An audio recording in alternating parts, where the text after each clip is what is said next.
దేవుని నామానికి స్తుతి కలుగును గాక. దైవవాక్కు అనే కార్యక్రమాన్ని వీక్షిస్తున్న మీ అందరికీ నా హృదయపూర్వకమైన వందనాలు తెలియజేసుకుంటున్నాను. ఈరోజు దేవుడు మనతో మాట్లాడబోయే మాట ఏమిటంటే, గలతీయులకు రాసిన పత్రిక 5వ అధ్యాయం 22వ వచనం. అయితే ఆత్మఫలం ఏమనగా ప్రేమ, సంతోషం, సమాధానము, దీర్ఘశాంతము, దయాళత్వము, మంచితనము, విశ్వాసము, సాత్వికము. సాత్వికము 8వ మాట అండి. ఎంతమంది సాత్వికం కలిగి ఉంటున్నారు? ఎంతమంది జెంటల్గా ఉంటున్నారండి? క్వశ్చన్ చేసుకుందాము ఒకసారి మనల్ని మనం. ఎంతమంది సాత్వికం కలిగి ఉంటున్నారు? ఇక్కడ మత్తయి సువార్త 11వ అధ్యాయం 29వ వచనంలో రాసిపెట్టి ఉంటుంది కదా, నేను సాత్వికుడును, దీన మనసు గలవాడును. సాత్వికం, ఆయన సాత్వికుడు అండి. ఆయన పిల్లలుగా మనం ఎలా ఉండాలి? సాత్వికంగా ఉండాలి. మన నుంచి మనం ఏమి రిఫ్లెక్ట్ చేయాలి? సాత్వికాన్ని రిఫ్లెక్ట్ చేయాలి. ఆయన ఎంతో జెంటల్గా ఉంటారు. ఏం చేసినా ఆయన ఏమనరు కదండి మన దేవుడు. ఇక్కడ సంఖ్యాకాండంలో రాసిపెట్టుంది, సంఖ్యాకాండము 12వ అధ్యాయం 3వ వచనం.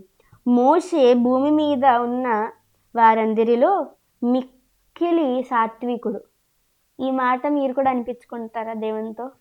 ఎంత సాత్వికుడు అయితే మోషే, దేవుడా మాట అంటారండి. మిక్కిలి సాత్వికుడు, భూమి మీద ఉన్న వారందరిలో సాత్వికుడు మోషే అని దేవుడు సాక్ష్యం ఇస్తున్నారండి. మోషే కోసం దేవుడు సాక్ష్యం ఇచ్చినట్టు మీకోసం కూడా ఇస్తారు కదా దేవుడు. కూడా మీరు ఎంతో సాత్వికులు అని చెప్పాలి. ఆయన సాత్వికాన్ని మనం రిప్రజెంట్ చేయాలండి భూమి మీద. ఇక్కడ చూసినట్లయితే 2 సమూయేలు 22వ అధ్యాయం 36వ వచనం. నీ సాత్వికము నన్ను గొప్ప చేయను. ఆయన సాత్వికం మనల్ని ఏం చేస్తుందండి? గొప్ప చేస్తుంది. సాత్వికం మనల్ని గొప్ప చేస్తుంది.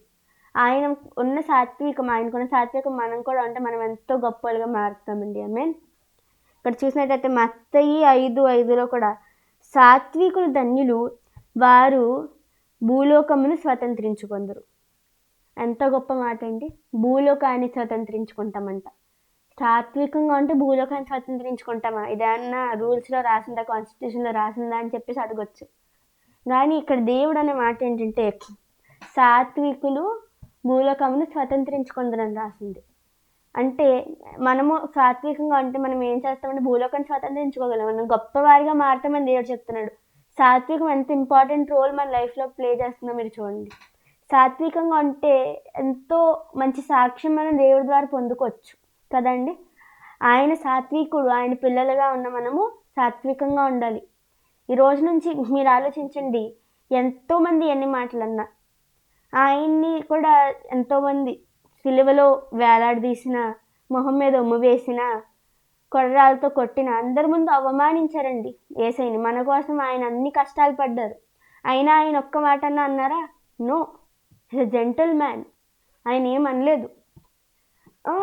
ఇస్కరియోతు యోధా వచ్చి మొహం మీద ముద్దు పెట్టుకున్నప్పుడు కూడా ఎంతో వెన్నుపోటు పొడిసి వచ్చి నవ్వుతూ పలకరించినప్పుడు కూడా దేవుడు ఆయన అన్నారండి. మనమైతే ఎంతో మాటలు అనేస్తాం, అక్కడే గొడవ పెట్టుకోవాలని ట్రై చేస్తాం. కానీ దేవుడు మంచి మనసు కలిగిన వ్యక్తి, ఆయన సాత్వికుడు. ఆయన సాత్వికం కలిగి మనం అందరం ఉండాలి.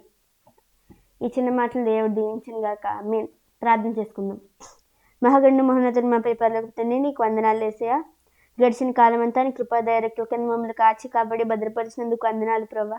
యేసయ్యా, ఈరోజు మేము సాత్వికం గురించి నేర్చుకున్నాం ప్రభా. సాత్వికంగా మీకులాగా మేము ఎలా ఉండాలని మేము నేర్చుకున్నాం ప్రభా. ఈ రోజు నుంచి ఈ వాక్యాన్ని విన్న ప్రతి ఒక్కరు సాత్వికం కలిగి ఉండేటట్టు మీరు సహాయం చేయండి అయ్యా.